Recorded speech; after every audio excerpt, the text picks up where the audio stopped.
Hello everyone and welcome to my channel Revise Master. और आज हम लोग रिवाइज करने वाले हैं the difference between serum and plasma. तो चलिए शुरू करते हैं। सबसे पहले सीरम और प्लाज्मा के डेफिनेशन का difference. Serum is the liquid part of the blood after coagulation. Plasma is a clear and yellow fluid part of the blood. यहाँ क्या कह रहा है, serum liquid part of the blood है, जो कोagulate होने के बाद जो हमें लिक्विड दिखता है वो सीरम होता है। और प्लाज्मा क्या है, प्लाज्मा येलोइश फ्लूइड है जो कि ब्लड में प्रेजेंट ही होता है।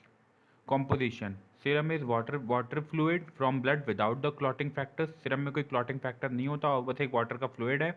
Plasma is a blood fluid. Plasma एक ब्लड फ्लूइड है जिसमें क्लॉटिंग फैक्टर्स होते हैं। Volume. Volume of serum is less in comparison to plasma. Okay, whereas plasma is clearly yellow liquid which is 55% of total volume of blood. Plasma पूरे blood का 55% होता है। Isolation. Serum is acquired from the process of spinning after clotting. हम serum को कब निकाल सकते हैं, क्लॉट होने के बाद जो लिक्विड पार्ट होगा वही सीरम होगा। प्लाज्मा को हम बिफोर क्लॉटिंग ले सकते हैं, आफ्टर क्लॉटिंग नहीं, before clotting. Isolation procedure. Serum is more difficult and time consuming to separate. Plasma is easier and less time consuming to separate as compared with serum. Serum को हम आसानी से नहीं consume कर पाते, मतलब सेपरेट नहीं कर पाते हैं, बट प्लाज्मा को हम ईजिली सेपरेट कर सकते हैं। Use of anticoagulant. सीरम को निकालने के लिए किसी एंटीकोगुलेंट की ज़रूरत नहीं होती है। हम रेड टॉप वाइल का यूज़ करते हैं, उसमें हम ब्लड को छोड़ देते हैं, मतलब कुछ देर के लिए, और फिर वो कोगुलेट हो जाता है, तो जो पार्ट बचता है वो सीरम होता है। But anticoagulants are necessary to separate plasma. Plasma को हम स्टोर करते हैं तो उस वाइल में एंटीकोगुलेंट होता है। Composition. Serum contains protein, electrolytes, antibodies, antigens and hormones. ये आपको याद ही करना पड़ेगा। Plasma is considered as the medium of blood in which RBCs, WBCs and other components of blood are suspended, मतलब पाए जाते हैं। Composition. Antibodies. Serum contains antibodies and cross react with recipient antigen. Serum में antibodies होती हैं। Blood plasma contains antibodies, a type of protein that can fight a substance considered foreign to the host body. Plasma क्या करता है, plasma भी antibody होती हैं जो कि एक तरीके की प्रोटीन होती हैं, जो कि हमारी बॉडी में जो भी फॉरेन सब्सटेंसेज आ रहे हैं जैसे बैक्टीरिया, कोई वायरस, तो उसके खिलाफ क्या कर रही हैं, फाइट कर रही हैं। Composition. Serum contains protein like albumin and ग्लोब्यूलिन्स. Plasma contains the clotting factors and water. Serum में क्या प्रेजेंट होता है, एल्बुमिन और ग्लोब्यूलिन। प्लाज्मा में क्या प्रेजेंट होता है, clotting factors and water.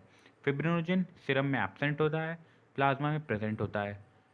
Composition 11, मतलब serum contains 90% water and plasma contains 92 to 95% water.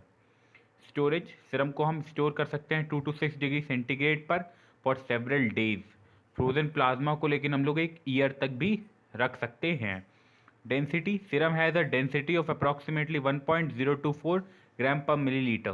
Plasma has a density of approximately 1025 kilogram per metre cube और 1.025 gram per millilitre. Arrangement. Cells are usually attach together by clot formation. मतलब जो serum में sales होते हैं वो धीरे धीरे attached होते हैं क्लॉट फॉर्मेशन की वजह से, but cells are not attach together and suspended in the plasma. मतलब प्लाज्मा में सेल्स अटैच नहीं होते, फैले हुए होते हैं उसमें, बिखरे हुए। Uses. Serum is most preferred part of blood use in checking blood group. Serum का हम यूज़ क्यों करते हैं, ब्लड ग्रुप को चेक करने के लिए। Plasma is delivered to the patient who lack blood cells. और प्लाज्मा हम लोग उन लोगों को देते हैं, मतलब हम एक आदमी की बॉडी में से दूसरे आदमी की बॉडी में प्लाज्मा को हम सप्लाई कर देते हैं, जिससे कि अगर उस आदमी की बॉडी में कोई भी एंटीबॉडी की कमी है तो वो क्या हो जाए, पूरी हो जाए। अब दूसरा यूज़ क्या हो सकता है सीरम का. Serum is an important source of electrolytes and animal sera and is use as anti venom, anti toxin and vaccination में भी हम सीरम का यूज़ करते हैं. Plasma contains proteins that help in the transportation of material such as glucose and other dissolve nutrients through the blood. आखिरी use serum का देख लीजिए. Serum is use for various diagnostic test also, for determining the level of HCG, cholesterol, proteins, sugar, etc. in the blood. Plasma aids in the maintenance of blood pressure and in regulation of the body temperature. Well thank you. अब आप लोग हमारी next video में आप नीचे comment कर सकते हैं, कोई सी भी जो भी टॉक आपको रिवाइज करना है मैं उसको बना दूंगा. Thank you so much.